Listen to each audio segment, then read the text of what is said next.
Sí, hola. Okay. Sí, hola. Hola, Okay, hola. it's okay. ¿Me han mandado el enlace? El 2.1, ¿no? El 2.1. Okay. Can you listen me? Sí, hola. Hola. Hola, probando. Hola, probando, Okay. Probando. probando. Me Can you I'm hear me? listening you. han My mandado una audio is okay. invitación. ¿Es eso? Sí, o... Ah, vale, vale. Nada. Ah, vale. Sí, hola. Sí, hola. Hola. Hola. Hola. I can listen you. My the quality of my audio is okay. Okay, very good, very good. So Sí, when you pregunto want, we can si... start. Probando. O...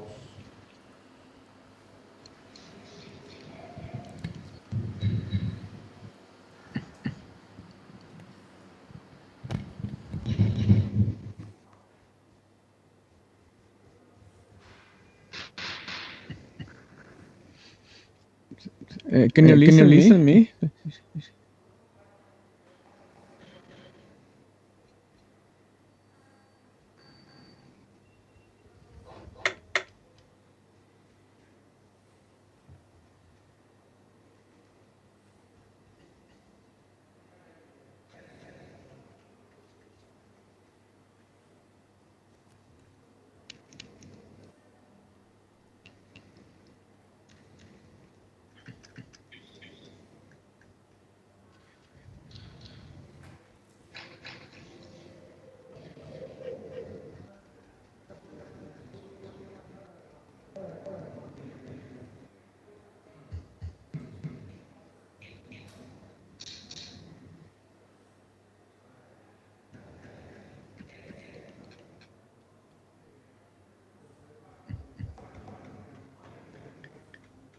Um.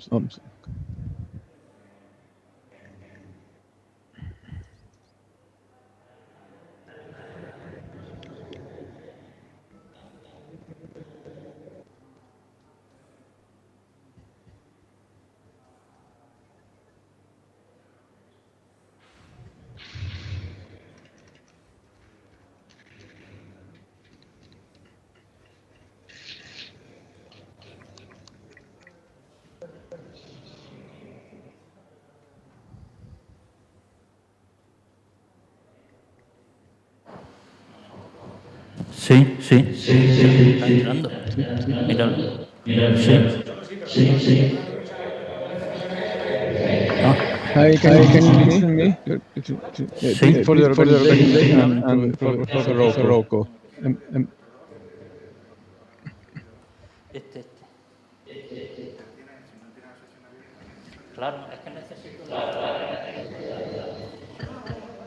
Yes. Okay. I will count. 1, 2, 3, 4, 5, 6, 7, 8, 9, 10. 1, 2, 3, 4, 5, 6, 7, 8, 9, 10. 1, 2, 3, 4, 5, 6, 7, 8, 9, 10. It's a test. 1, 2, 3, 4, 5, 6, 7, 8, 9, 10. I'm speaking. Okay. Continuously. Okay. 1, 2, 3, 4, 5, 6, Teníamos que 7, dar las 8, 9, 10. lo que llaman modal, o sea, unos aquí y otros en casa. 1, 2, 3, 4, 5, 6, Sentía la 7, radio. 8, 9, 10. 1, 2, 3, Luego, 4, otras veces 5, caí de la 7, universidad. 8, 9, Otras 10. veces, de repente llegabas, tú no habías bueno, la cantidad de ajustes que uno tenía cuando llegaba, arrancaba el ordenador, la aula, 1, 2, 3, de 4, repente se le olvidaba alguna 6, 7, 8, estaban 9, 10. no, que no sé qué. Bueno, yo tenía que llegar al aula. Antes yo llegaba, pues eso, un par de minutos antes. Ahora me dan un montón de horas, tienes que pagar para Okay, it's a test for the organization. I'm speaking. to test the quality of my audio. 1, 2, 3, 4, 5, 6, 7,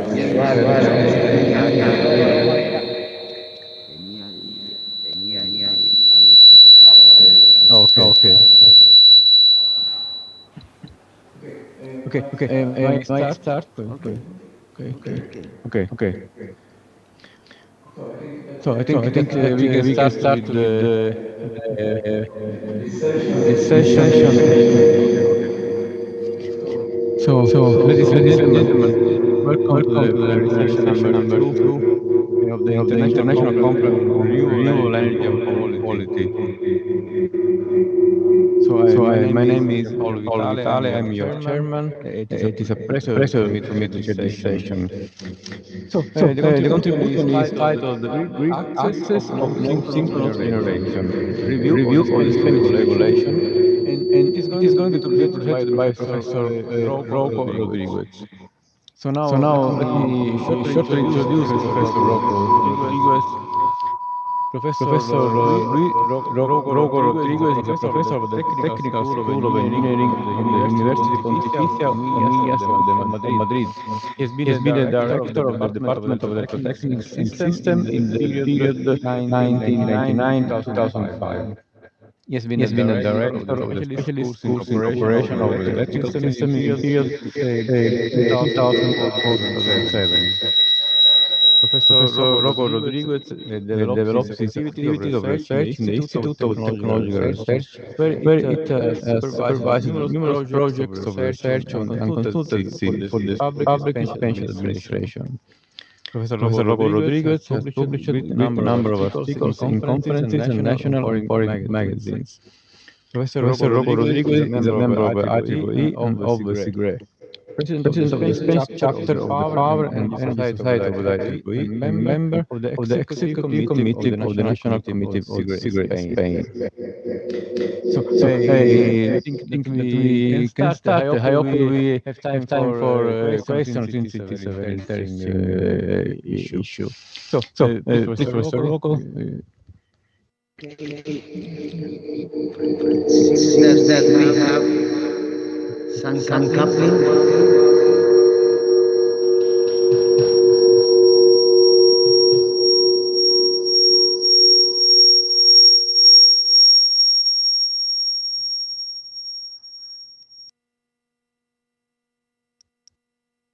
Should we try? Wow.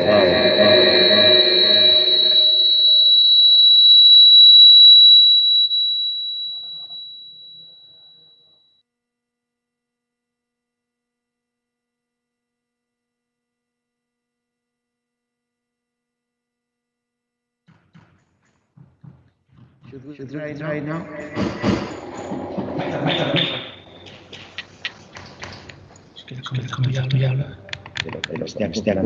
No, es el micro de Jean Paul que tiene aquí un problemilla. Ahora.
Okay, if we have a look on the now in Spain in 2020 and the future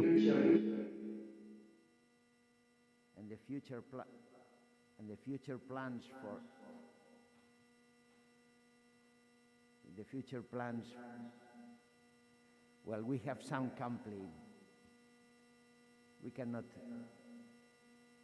speak like that.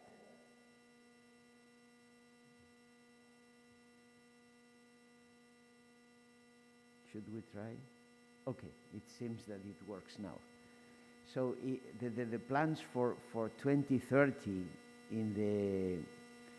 that are foreseen in the national plan for climate and energy in Spain, as you can see here in the table, the PV solar will be moved from 11,000 to almost 40,000 megawatts. And wind will be moved from 28,000 to 50,000. So the amount of renewable energy resources that have to be integrated in the grid is amazing. Okay, so we should keep in mind that wind and solar photovoltaic are connected to the grid through power electronic converters.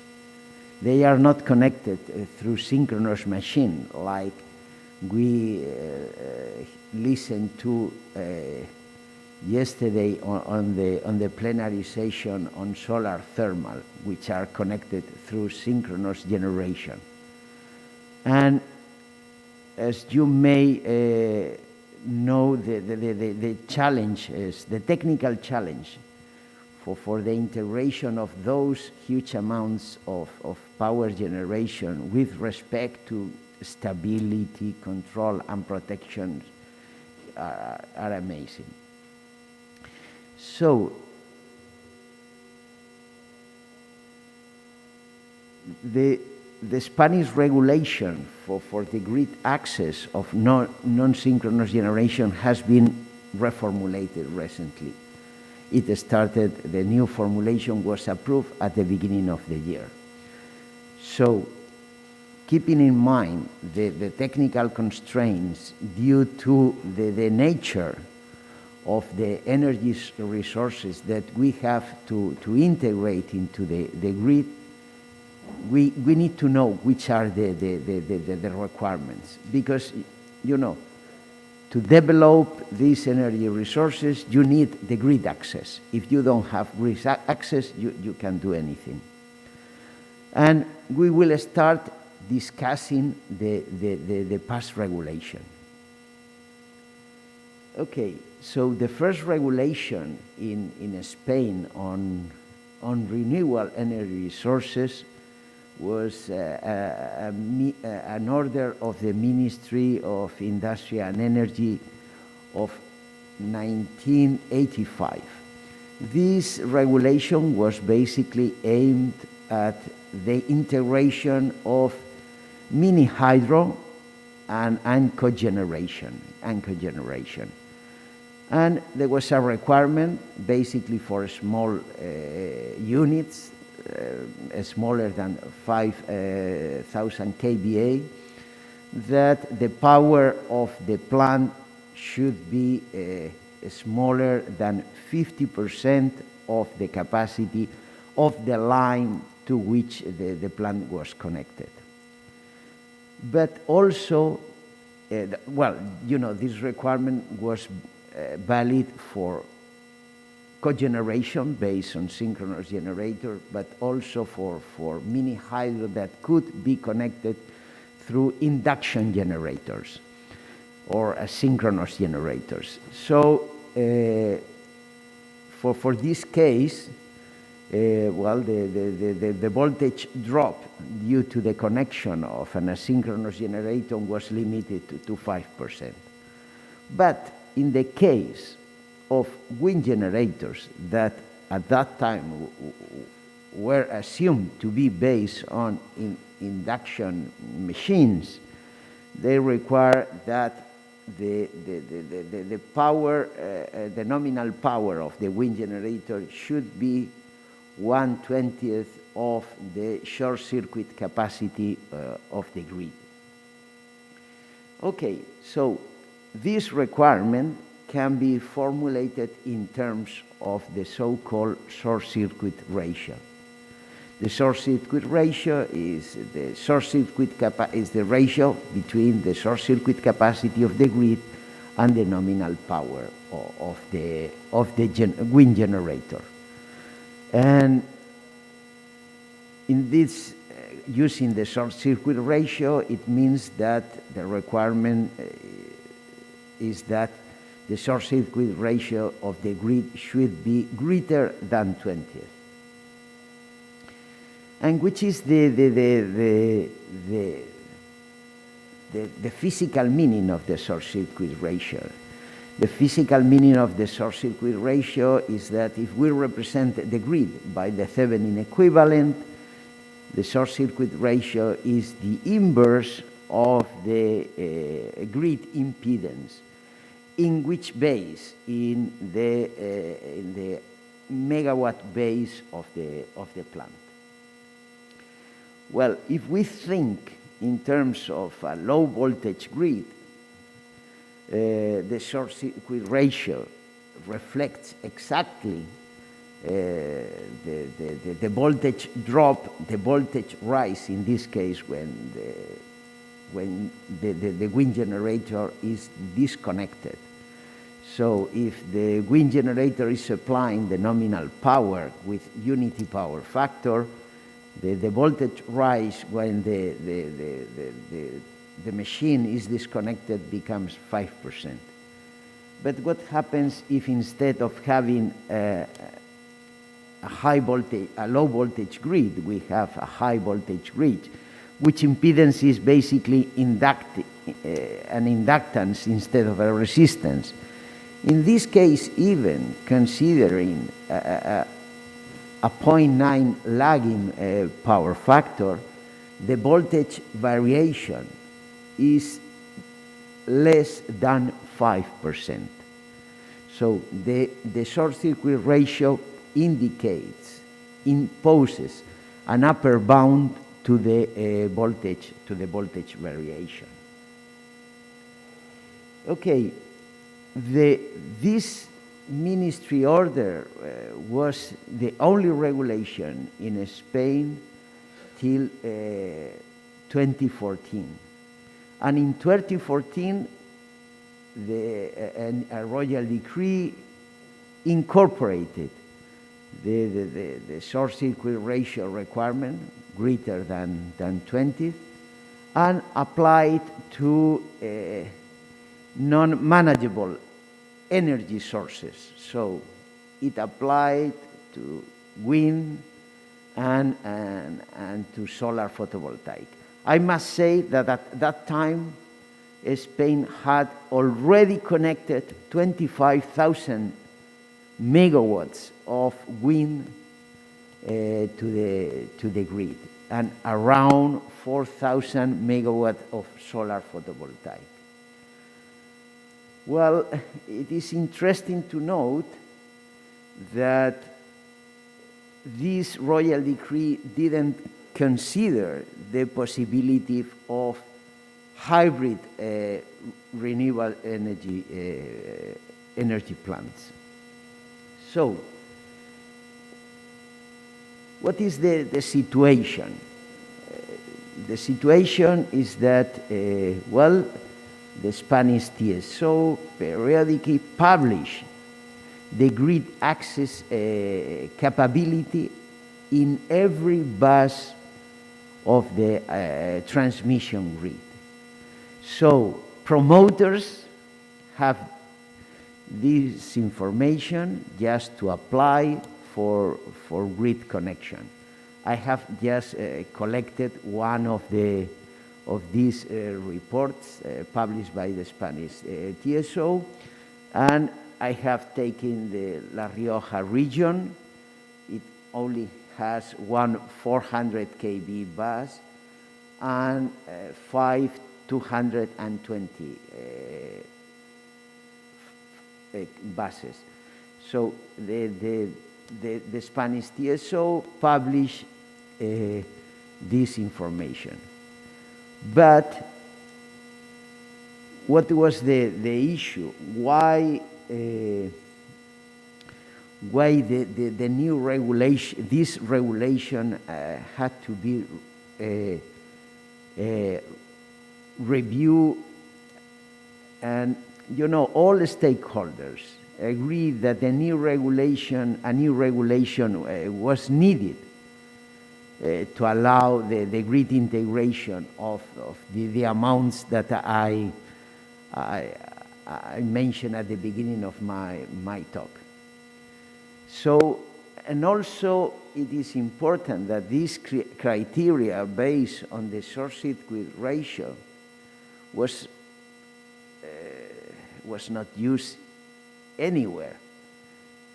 So to my knowledge, this criteria was not used to grant grid access in any country. So there was a working groups that started to review this project, this criteria. The interesting thing is that, in the literature, there was a new motivation for the incorporation of the short circuit requirement, of the short circuit ratio requirement. It's that the impact of the short circuit ratio on the control stability of double effect induction generator. In case of very low short circuit ratio, the controls, more specifically the control of the PLL, could become unstable. So, and now, what is the new regulation? There are two legal texts that contains the new regulation of the grid access in Spain. One is the Circular 1/2021 of the National Commissions for Markets and Competition of the 20th of January. And it imposes a specific criteria for asynchronous or non-synchronous generation, according to three criteria: short circuit capacity, static security, and dynamic security.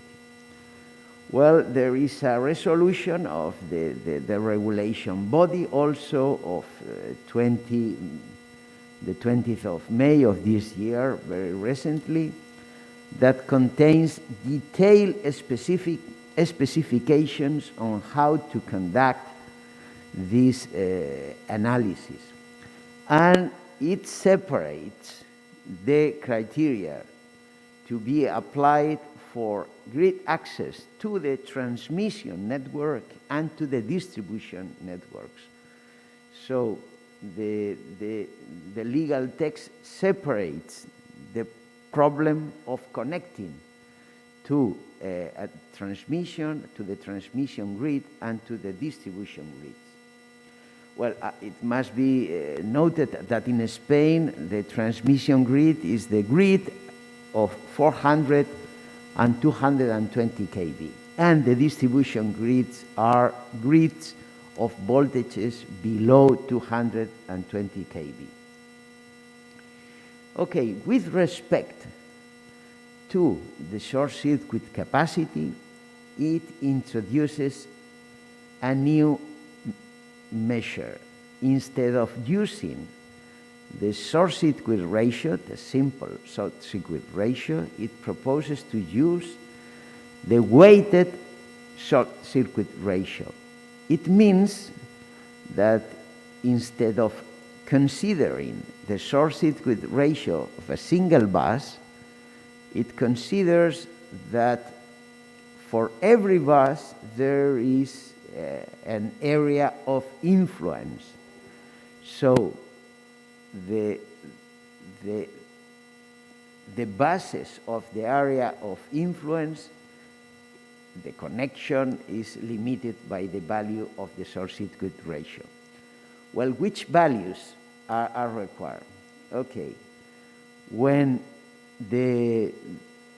all generators connected to an area of influence fulfill the grid code, the European grid code for the connection of generators to the grid, the short-circuit ratio must be greater than 6.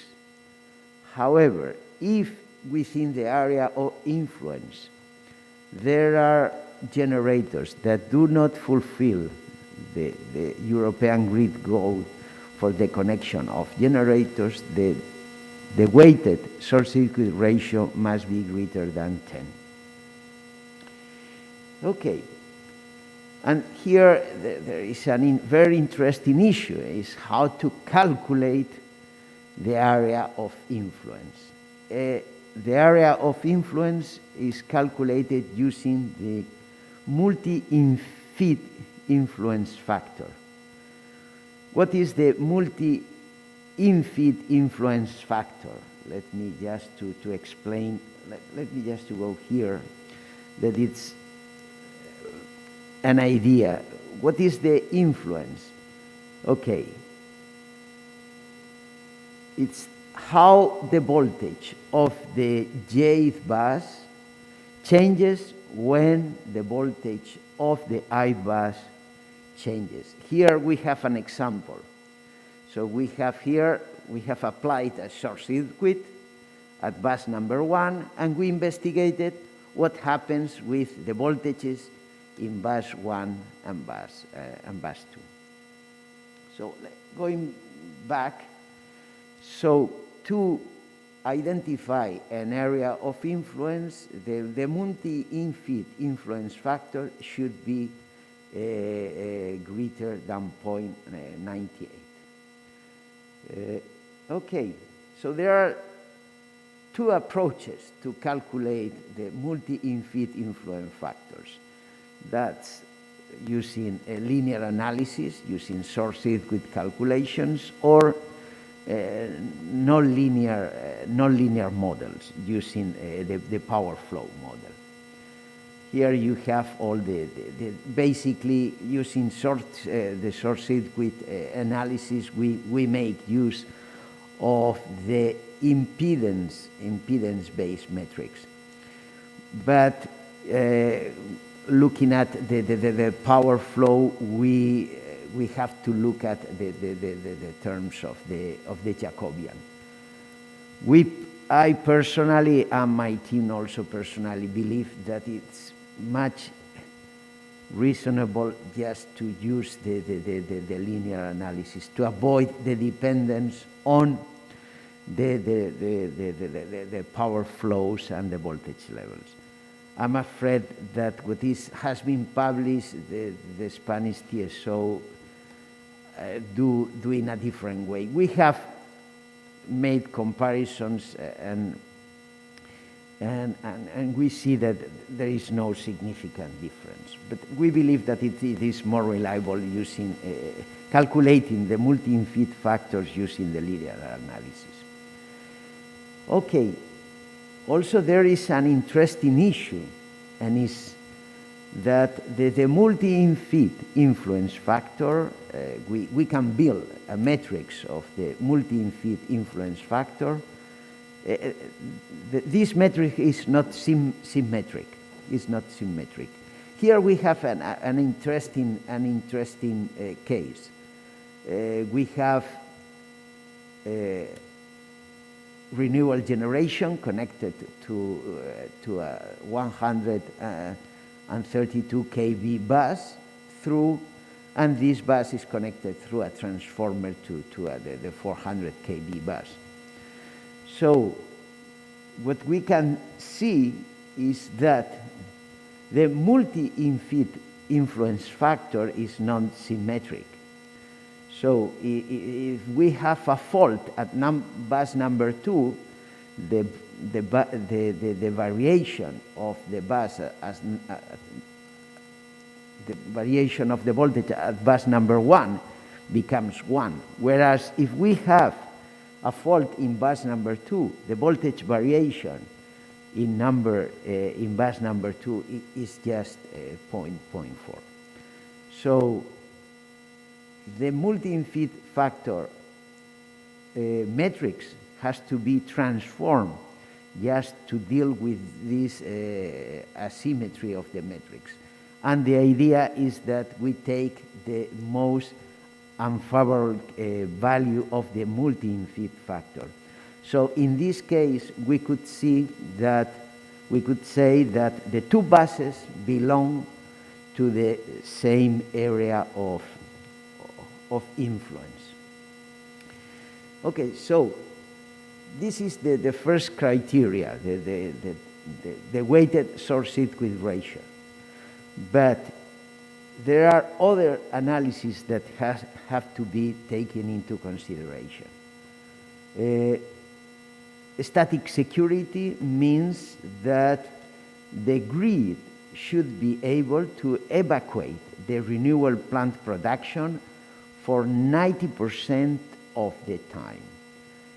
So what does it mean? There is an absence of non-admissible overloads in N and N-X conditions as required by the operational procedure 1.1. And also it means that congestion management measures could be applied during 10% of the time. Well, the calculation procedure is not very clear into the legal text, but it seems that an early simulation of the planning horizon year using a single bus generation model is conducted, and then a number of scenarios are selected using clustering, and a probability is assigned to each of the representative hours. And the calculation of the feasible productions are using a generation and network model. Well, it's not detailed in the legal text, which is the assumed nominal capacity of a power plant, if it is the nominal power calculated according to the short-circuit capacity. Okay, here we have an idea of the motivation. Here I have brought the generation duration curves typical for wind and solar PV. So the idea of this static requirement is to avoid an excessive spillage. If we don't have capacity for evacuating the whole generation, the power plants will be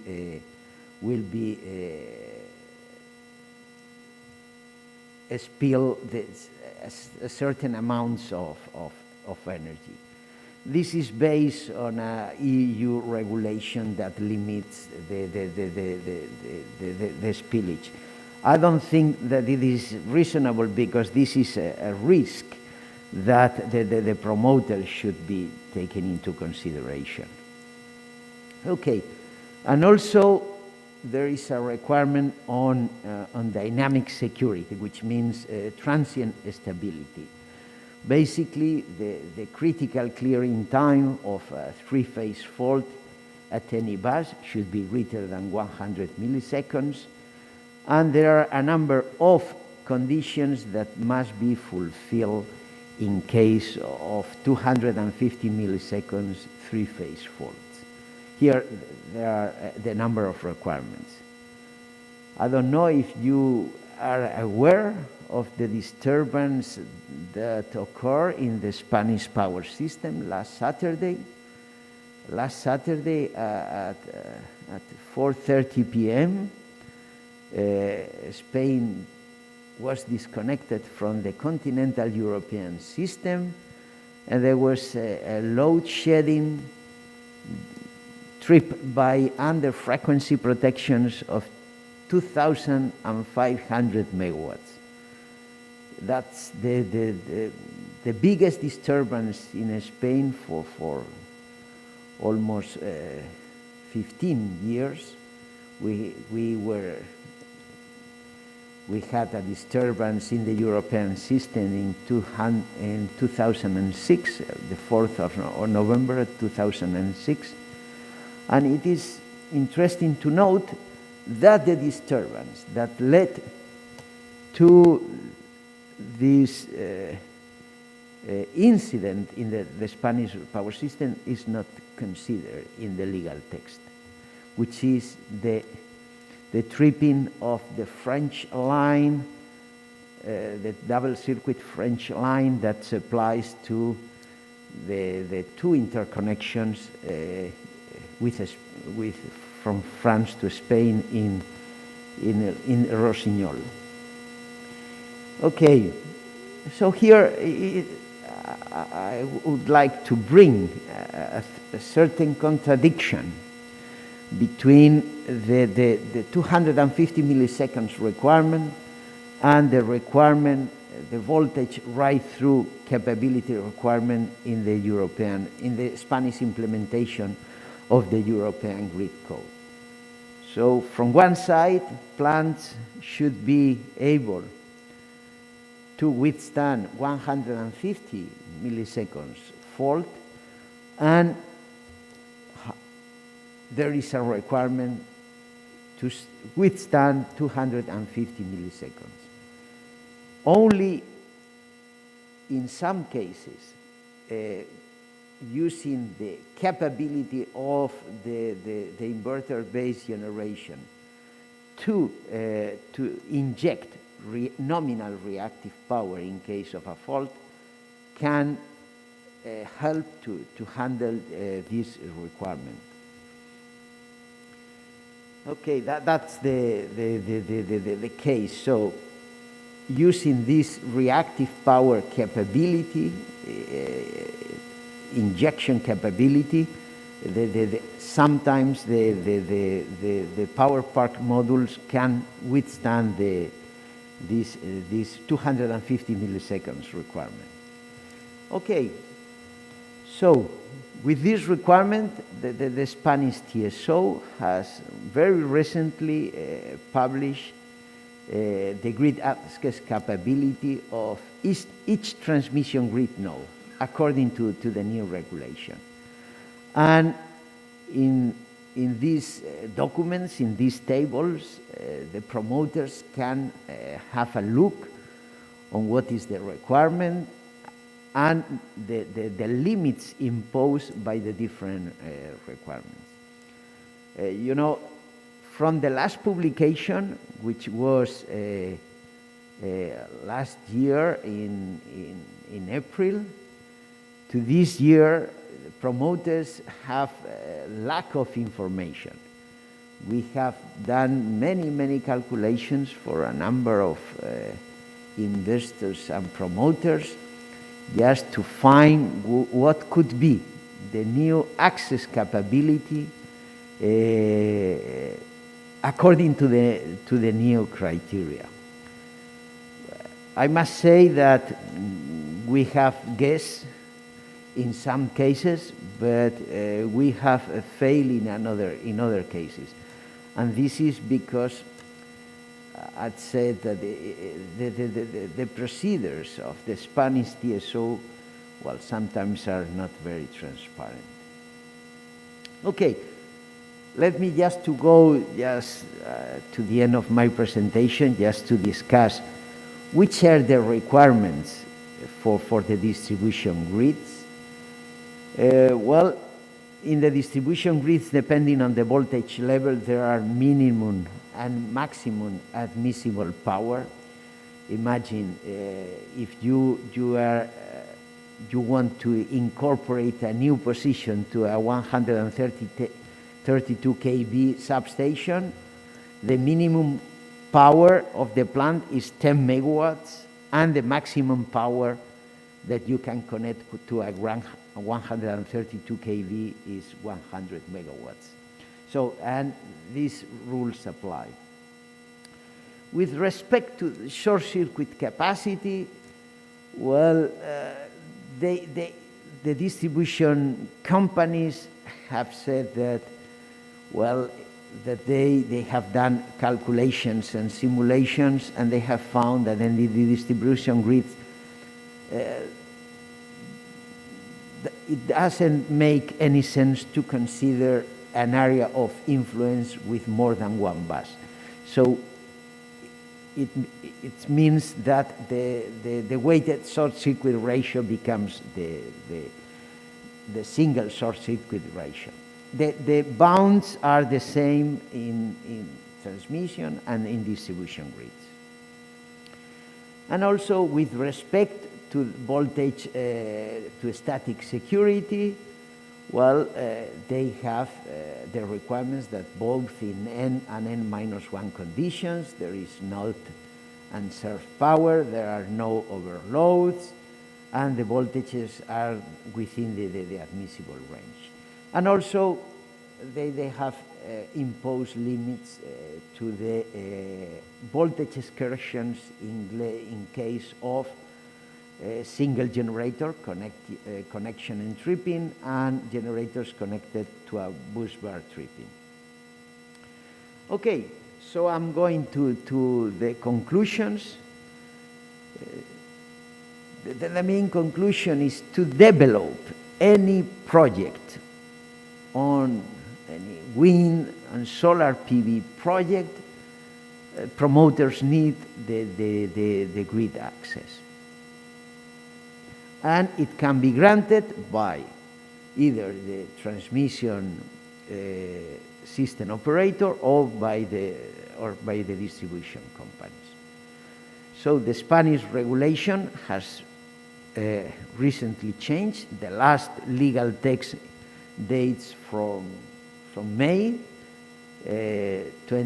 May this year, and the Spanish TSO has already published the grid access capability according to the different criteria for every bus. So it's very important for promoters to understand the new regulation and to be able to perform grid access capability calculations.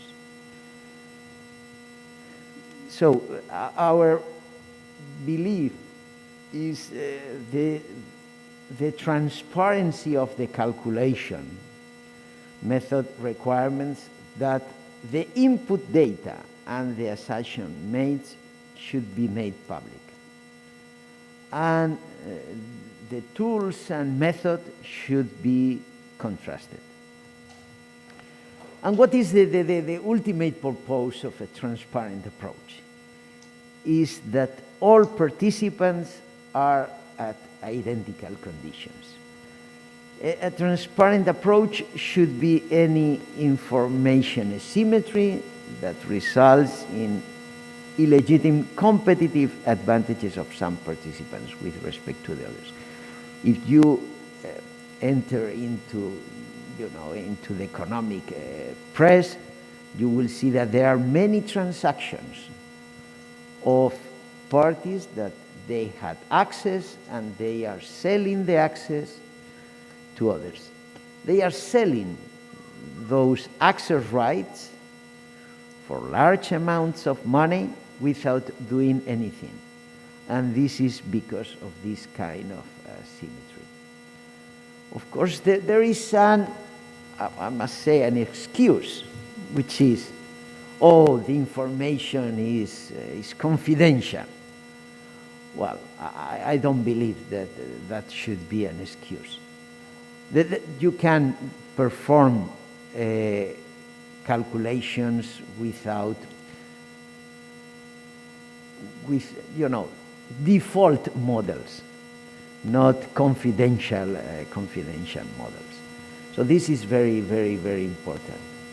Yes, we have been working for 1.5 years with many people, just trying to understand what could be the new access,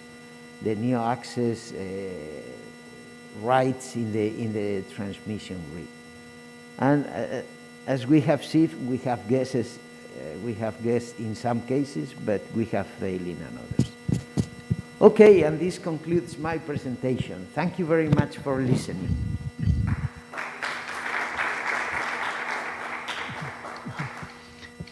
Thank you, Professor Rogo, for very interesting I am very open to questions. Yes.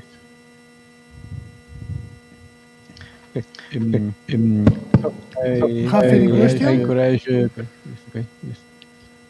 Remotely participants Well, I have open a microphone. small question.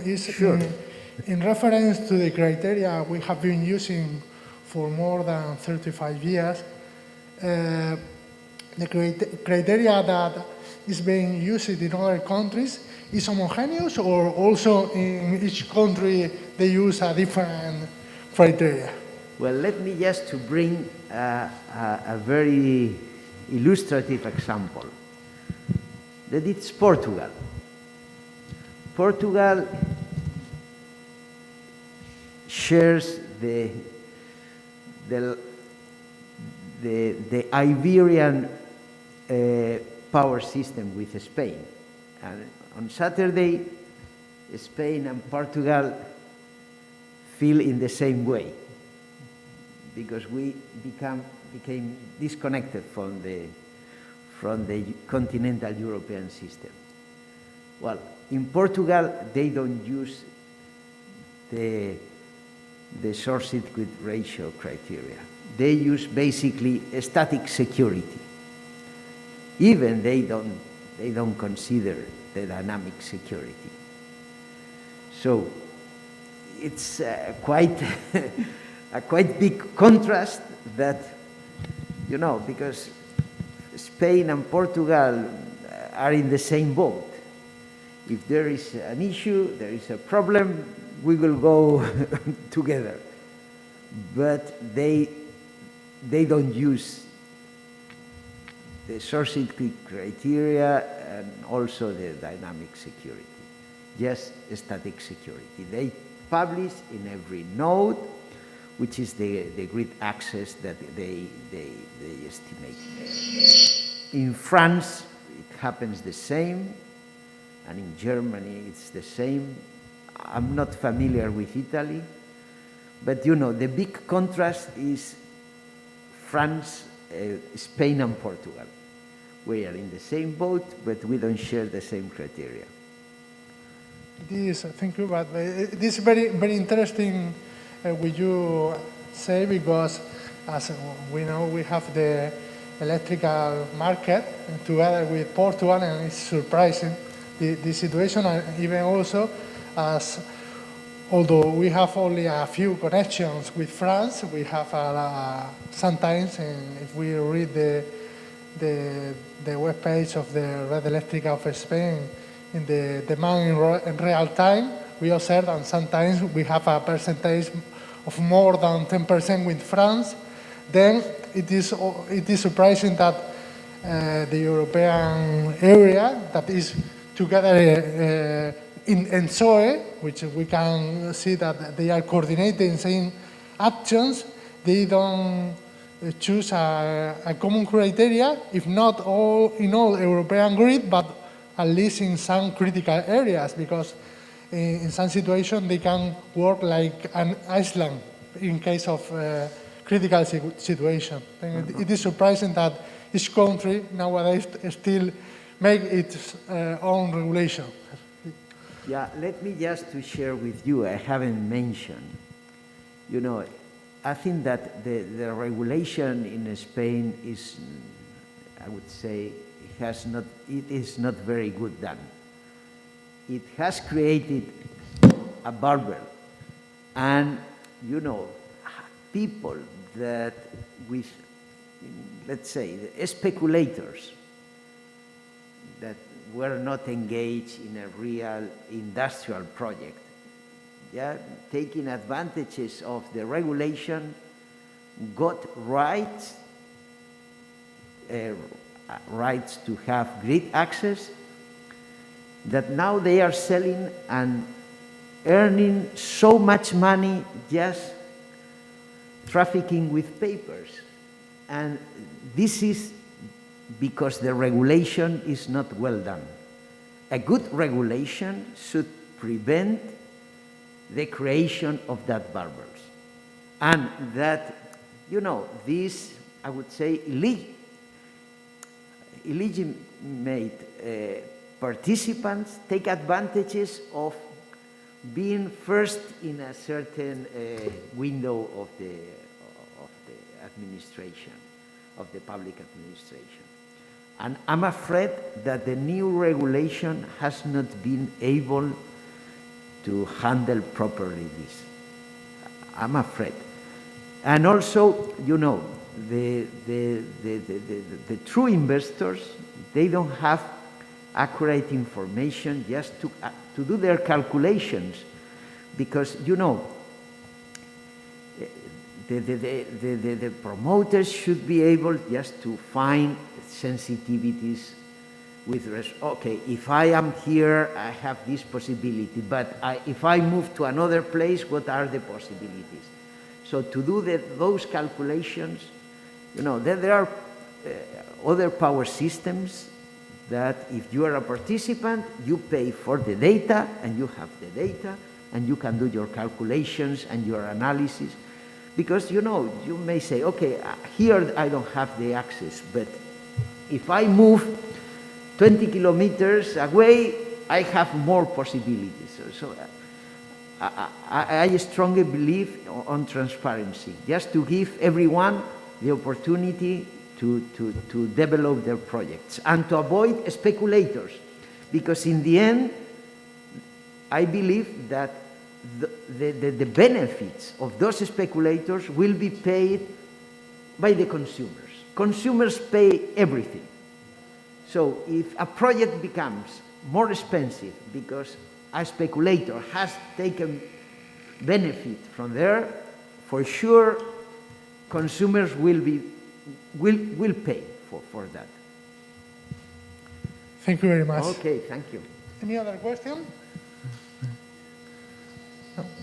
Well, thank you very much for your attention again.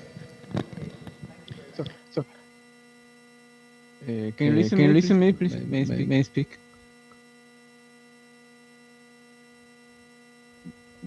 Okay. I would like to thank Professor Rogo. But I don't know if you can listen to me now.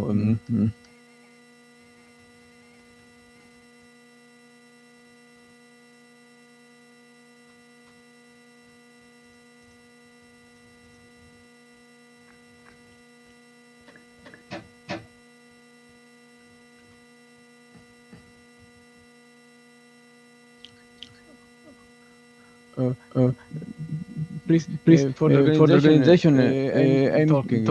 Can you listen to me? Professor Rogo, can you listen to me? No, it seems no.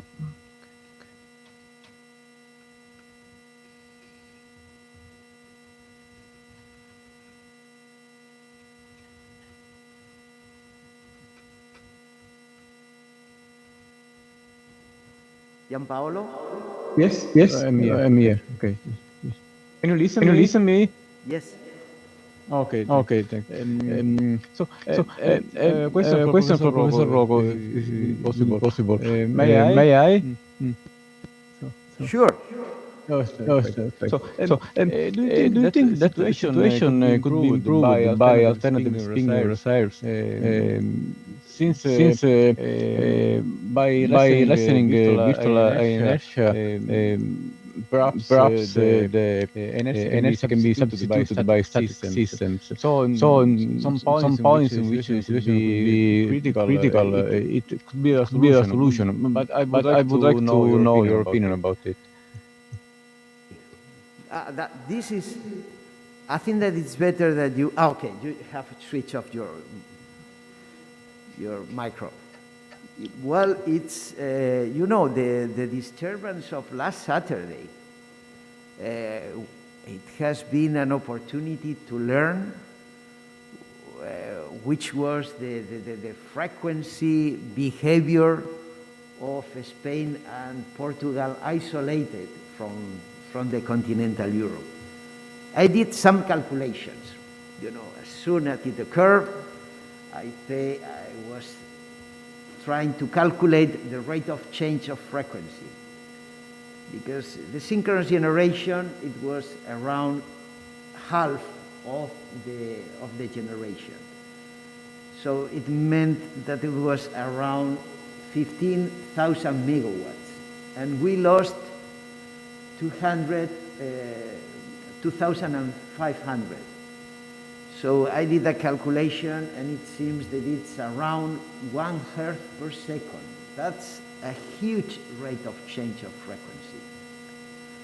So I believe that because of the probability of this being disconnected from the continental European system, we, Spain and Portugal, should have a big mass range synchronous generation.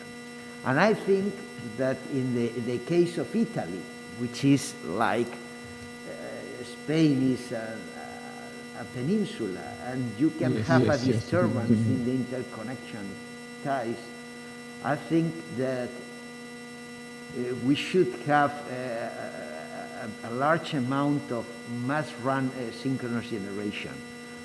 I'm not sure if virtual inertia provided by non-synchronous generator would be able to cope with that, with a disturbance that means being disconnected from the continental European system. The only approach to validate that is experimentation. But I don't think that the TSOs would like to make trials. This is, we have learned so much about the trials with Chernobyl, so these are dangerous trials. Yes. So of course. Let's try to deal with the disturbances, but not to make trials. You know, it's for the systems in the borders of the continental European system, we should have to cope with the event of being disconnected from the main system. He agrees mandatory to avoid the disconnection. But we study, as you can see, I mentioned that the Spanish TSO have conducted many studies, but they didn't consider the disturbance in France. They were considering disturbance in Spain, and they studied very well the Spanish system, but they didn't consider a disturbance 50 kilometers away from the border. But that disturbance is critical for us. It should be considered like a disturbance within our system, because the two interconnections in the Rossignol from France to Spain depends just on a double circuit line in France. And you know what happened is that these planes that help to fight fires, they discharge the water over the line, and the line tripped. And that was, there was a fire very close to the power line. So even the fire could trip the line. So there is it's very reasonable, the disturbance. Yes, thank you. Probably European Union should encourage a more systematic approach to European grid. I fully agree. Yes. I fully agree. Fully agree. Okay. Thank you for answering. Is there any more question? It seems that there are no questions. So considering that we are a bit late, but it has been a very very interesting. So I would like to thanks again Professor Rogo for contribution, very interesting contribution, and all participants for their kind of thanks. Let me close this session. Thanks for all your kind participation. See you in the next session. Okay, thank you. Okay. Thank you very much. Bye. Okay. Great Thank you. Bye.